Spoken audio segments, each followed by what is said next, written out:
ಯಾಕೆ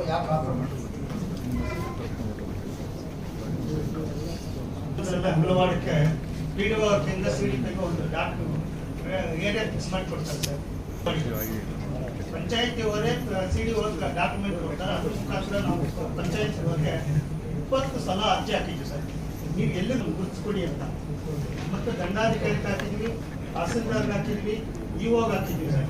ಇದುವರೆಗೂ ಯಾವುದು ಕೊಟ್ಟಿಲ್ಲ ಸರ್. 2018 ನೀವು ಸರ್ ಅಂಗನವಾಡಿಗೋಸ್ಕರ 2018ರಲ್ಲಿ ಪ್ರೈವೇಟ್ ಅವ್ರು ಬಂದ ಭಯ ಆಗ್ತಾ ಇದೆಯಲ್ಲ, ನಾನು ಕಂಪ್ಲೇಂಟ್ ಕೊಟ್ಟಿದ್ವಿ ಸರ್. ಪೊಲೀಸ್ ಅವ್ರು ಬಂದು ಅದು NCR ಮಾಡಿ ನಿಲ್ಸಿದ್ದಾರೆ ಸರ್. ಅದನ್ನ ಕಟ್ತೀರ ಅಂಗನವಾಡಿ ರಿಸರ್ವೇಷನ್ ಆಗಿದೆ. ಆಗ ಅವ್ರು ಬಂದು ನಮ್ಗೆ ಯಾವುದು ದಾಖಲೆ ಇಲ್ಲ ಅಂತ ಹೇಳಿದಾಗ ರೀಸೆಂಟ್ ಆಗಿ 15 ತಿಂಗಳಲ್ಲಿ ಮತ್ತೆ ಬಿಲ್ಡಿಂಗ್ ಕಟ್ತಾ ಇದೆ ಸರ್. ನಾನು 112 ಫೋನ್ ಮಾಡಿ ಇವರು ಬಂದರೆ CDP ಸ್ಪಾಟ್ ರಿಜಿಸ್ಟ್ರೇಷನ್ ಇಡ್ತೀವಿ ಸರ್. ಅವರು ನಮ್ಗೆ ರಿಜಿಸ್ಟ್ರೇಷನ್ ಮಾಡಿಕೊಟ್ಟಿದ್ರು ಪಂಚಾಯತ್ ಅವರು. ನೀನು ಯಾಕಪ್ಪ ಕಟ್ತಾ ಇದ್ದೆ ಅಂತ ಕೇಳಿದ್ರೆ ಗಲಾಟೆ ಮಾಡ್ತೀವಿ ಸರ್. ಒಂದು ಸ್ಕೂಲ್ ಮಕ್ಕಳಿಗಾಗಿ ನನಗೆ 11 ವರ್ಷದಿಂದ ಹೋರಾಟ ಮಾಡ್ತಾ ಇದ್ದೀನಿ ಸರ್. ಮಕ್ಕಳಿಗೆ ಜಾಗ ರಿಸರ್ವೇಷನ್ ಮಾಡಿ ಕೊಡಲಿಲ್ಲ ಅಂದ್ರೆ ಇನ್ನು ಯಾಕೆ ಸರ್ ನಾವು ಕೇಳೋದು? ಇದೇನು ಸ್ವಂತಕ್ಕೆ ಅಂತ ಕೇಳಿಲ್ಲ. ಇವೆಲ್ಲ ಪಾಲಿಸಿ ಮ್ಯಾಟರ್ ಇರುತ್ತೆ. ಮಕ್ಕಳಿಗಾರ ಆಗಲಿ ಯಾರಿಗಾರು ಆಗಲಿ ನಾವು ಇಂಥದ್ದನ್ನೇ ಮಾಡಿಕೊಡಿ ಅಂತ ಅವ್ರಿಗೆ ಡೈರೆಕ್ಷನ್ಸ್ ಕೊಡೋದಕ್ಕಾಗೋದಿಲ್ಲ. ಅವಕಾಶ ಇದ್ರೆ ಕಾನೂನು ಪ್ರಕಾರ ಅವಕಾಶ ಇದ್ರೆ ಅವ್ರು ಮಾಡ್ಕೊಡ್ಬೋದು. ಆ ಥರ ಡೈರೆಕ್ಷನ್ಗಳನ್ನ ಹೈಕೋರ್ಟ್ನವ್ರು ಕೊಡ್ಬೋದೇ ಹೊತ್ತು ನಾವು ಕೊಡ್ಲಿಕ್ಕಾಗಲ್ಲ.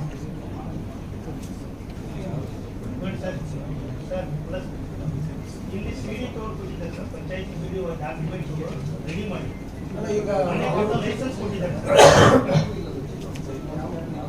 ಡಿಮ್ಯಾಂಡಲ್ಲಿ ಇಲ್ಲ ಸರ್. PDO ಅಧಿಕಾರಿಗಳು ಮಾಡಿದ್ದಾರೆ ಸರ್.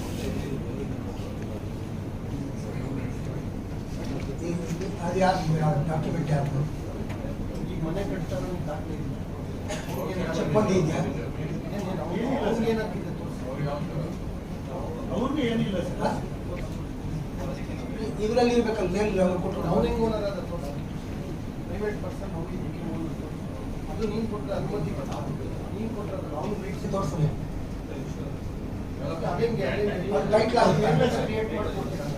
ನೋಡ ಟೈಟ್ಲ್ ಇಲ್ಲ ಅಂತಂದ್ರೆ ಕ್ಯಾನ್ಸಲ್ ಮಾಡ್ಬೇಕಲ್ಲ ಸರ್. ನಾನು 16 ಬಾರಿ ಕಂಪ್ಲೇಂಟ್ ಮಾಡಿದ್ದೆ. ನೀವು ಮಾತಾಡಿ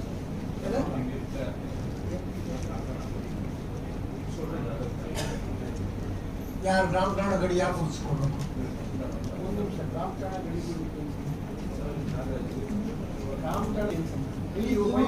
ನಿಖರವಾಗಿಲ್ಲ. ಅವ್ರು ಕೊಟ್ಟರು ಮತ್ತೆ 11ರಲ್ಲೇ ಅಂಗನವಾಡಿ ಕೊಟ್ಟಿದ್ದಾರೆ ಹೌದು ಸರ್. 11ರಲ್ಲೇ CDP ಕೊಟ್ಟಿದ್ದಾರೆ ಸರ್. ನಾನು ಕೊಟ್ಟಿರೋದಲ್ಲ.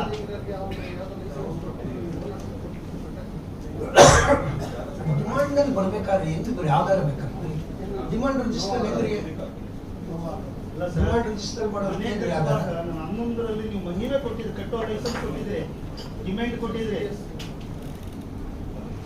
ನೋಡಿ ಸರ್. ಅಂಗನವಾಡಿಗೆ ಕೊಟ್ಟಿರೋ ಜಾಗ ನಾನು ಕೊಟ್ಟಿದ್ದೀನಿ. ನಿಮ್ಮ ಅಧಿಕಾರಿಗಳು ಕೊಟ್ಟಿರೋದು 11 ವರ್ಷದಿಂದ ಸರ್. ನಾನು ನಿಮಗೂ ಲೆಟರ್ ಹಾಕಿದ್ದೀನಿ ಸರ್. ಟೀಚರ್ ಆಗಿದ್ದು ಇಲ್ಲ. ಅದಾದ್ಮೇಲೆ ಇದನ್ನು ಕೂಡ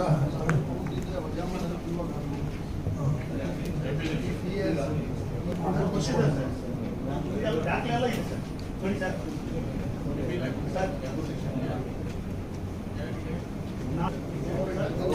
ಹಿಂಬಾರ್ಸ ಕೊಟ್ಟಿಲ್ಲ.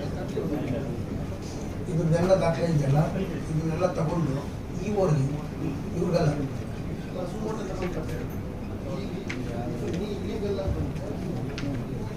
ಬೇಕಾದ್ರೆ ಅವ್ರು ಒಂದು ಅರ್ಜಿನೂ ತಗೊಂಡು ಅಂಗನವಾಡಿ ಇಂಟ್ರೆಸ್ಟ್ ಅಲ್ಲ ಒಂದು ಅರ್ಜಿನೂ ತಗೊಂಡ್ರು ಆಯ್ತು. ಮಜಾ ಮಾಡ್ತಾರೆ ಅವ್ರು ಜಾಗ ಕೊಡ್ತಾರೆ.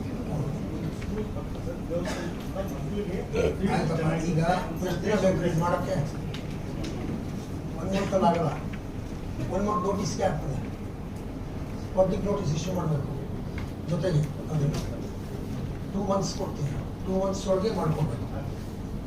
ಮಾಡ್ಕೊಂಡು ಇನ್ನೊಂದು ಕಡೆ ಕರೆಕ್ಟಾಗಿ ತೋರಿಸ್ಕೊಡ್ಬೇಕು. ದಂಡನೆ ಮಾಡಿ ಕೊಡ್ಬೇಕು. ಒಂದು ಸ್ವಲ್ಪ ಇರಯ್ಯ, ಸ್ವಲ್ಪ ಇರಯ್ಯ, ಬಡ ಅನ್ಬೇಡ. ಪ್ರಕಾರವಾಗಿದ್ದರೆ ನಾಳೆ ಅವ್ರು ಕೋರ್ಟ್ ಹೋಗ್ತಾರೆ.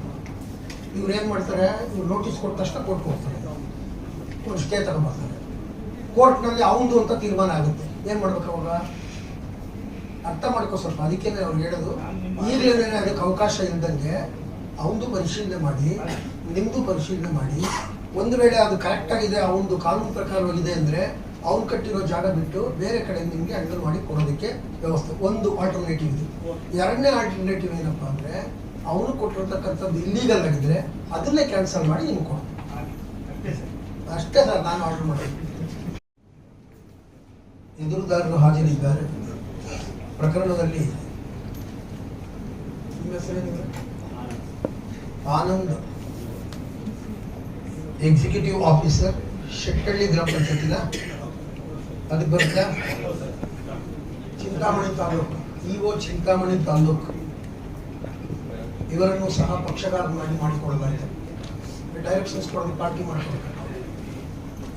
ಚೌಡೇನಹಳ್ಳಿ ಗ್ರಾಮದಲ್ಲಿ ಅಂಗನವಾಡಿ ಪಂಚಾಯಿತಿ ವತಿಯಿಂದ ಅಂಗನವಾಡಿಗೆ ಪಂಚಾಯಿತಿ ವತಿಯಿಂದ ಮೀಸಲಿಟ್ಟಿರುವ ಜಾಗದಲ್ಲಿ ಸರಸ್ವತಮ್ಮ ಕೋ ಮುನಿಯಪ್ಪರವರು ಅಕ್ರಮವಾಗಿ ಮನೆ ಕಟ್ಟುತ್ತಿದ್ದು ಈ ತನಕ ಮಕ್ಕಳಿಗೆ ಅನುಕೂಲವಾಗುವಂತೆ ಜಾಗನೂ ಕೊಡದೆ ಅಕ್ರಮವಾಗಿ ಮನೆ ಕಟ್ಟುತ್ತಿರುವುದನ್ನು ಸಹಕಾರ ನೀಡುತ್ತಿದ್ದಾರೆ ಎಂದು ಆರೋಪಿಸಿರುತ್ತಾರೆ.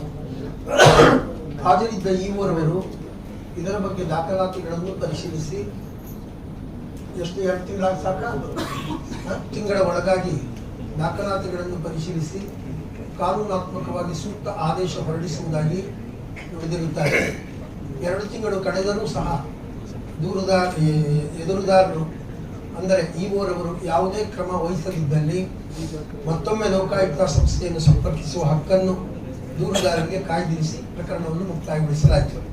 2 ತಿಂಗಳು ಟೈಮ್ ಕೊಟ್ಟಿದ್ದೀವಿ, ಮಾಡದೇ ಬಂದಿರುತ್ತೆ.